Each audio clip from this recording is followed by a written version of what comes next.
Operation Olivia olive Ridley తాబేళ్లను రక్షించడానికి Indian coast guard operation ఒలివియాను చేపట్టింది.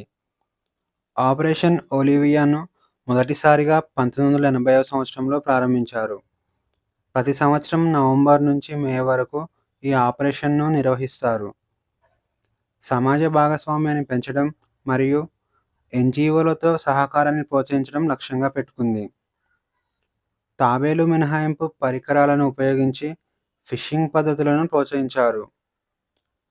2024 November నుంచి 2025 మే వరకు ఈ ఆపరేషన్‌లో భాగంగా 6.98 లక్షల తాబేళ్లను రక్షించారు. అలాగే అక్రమ చేపల వేట చేస్తున్న 366 పడవలను ఇండియన్ కోస్ట్ గార్డ్ అదుపులోకి తీసుకుంది. ఐపీఎస్ అధికారి అయిన తపన్ కుమార్ దేకాకు భారతదేశపు నిఘా సంస్థ అయిన ఇంటెలిజెన్స్ బ్యూరో డైరెక్టర్ పదవీ కాలాన్ని మరో సంవత్సరం పొడిగించింది. జూన్ 2026 వరకు ఇతను ఈ పదవిలో కొనసాగనున్నాడు. ఇతనిని సూపర్ స్పై అని కూడా పిలుస్తారు. అయితే ఇతని సాధారణ పదవీ విరమణ వయసైన 60 సంవత్సరాలు ముగిసినప్పటికీ చట్టంలోని ప్రత్యేక నిబంధనను ఉపయోగించి ప్రజా ప్రయోజనం కోసం మరో సంవత్సరం పాటు సేవలు అందించనున్నారు. భారతదేశ అణుశాస్త్రవేత్త డాక్టర్ ఎంఆర్ శ్రీనివాసన్ 95 ఏళ్ల వయసులో 2025 మే 20న తమిళనాడులో మరణించాడు. ఇతను అణుశక్తి కమిషన్ చైర్మన్‌గా, అలాగే న్యూక్లియర్ పవర్ కార్పొరేషన్ ఆఫ్ ఇండియాకు చైర్మన్‌గా కూడా పనిచేశాడు. ఆయన చేసిన సేవలకు గాను భారత ప్రభుత్వం పలు అవార్డులతో సత్కరించింది. ఇతను అందుకున్న ప్రధాన అవార్డులు 1984 సంవత్సరంలో పద్మశ్రీ అవార్డు అందుకోగా, 1990 సంవత్సరంలో పద్మభూషణ్ అవార్డు అందుకున్నాడు. అలాగే 2015 సంవత్సరంలో పద్మవిభూషణ్ అవార్డు అందుకున్నాడు.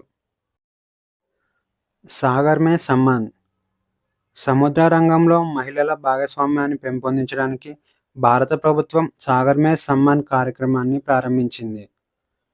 సముద్ర కార్యకలాపాలలో లింగ సమానత్వంతో కూడిన శ్రామిక శక్తిని సృష్టించడం సాగర్ మే సమ్మాన్ యొక్క లక్ష్యం.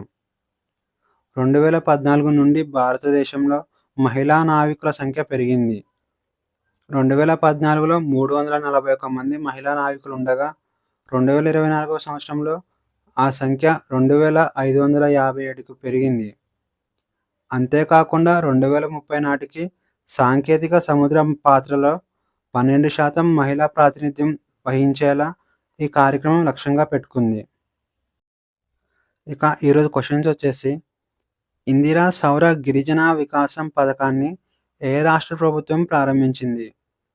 ఏ Telangana, B Maharashtra, C Odisha, D Kerala.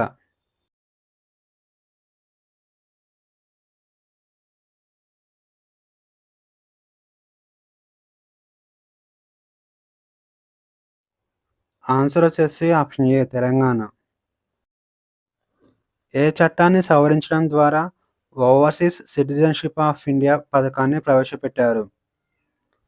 ఏ విదేశీయుల చట్టం, బి పౌరసత్వ చట్టం, సి వలస చట్టం, డి పైవేవి కావు.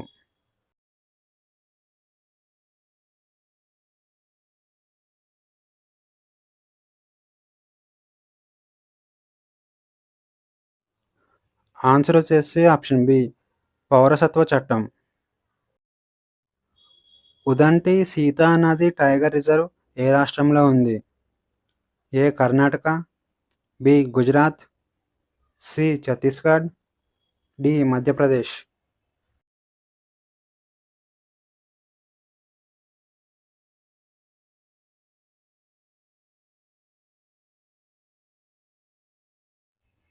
ఆన్సర్ వచ్చేసి ఆప్షన్ సి ఛత్తీస్గఢ్. భారతదేశంలో మొట్టమొదటి పూర్తి అక్షరాస్యత కలిగిన రాష్ట్రం ఏది? ఏ Mizoram, B Assam, C Goa, D Uttar Pradesh.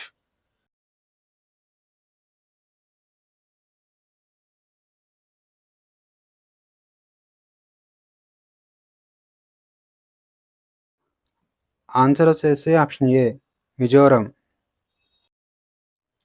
2025 ప్రపంచ హైడ్రోజన్ సమ్మిట్ ఆతిథ్య నగరం ఏది? ఏ New Delhi, B రొట్టర్డామ్, C Geneva, D Paris.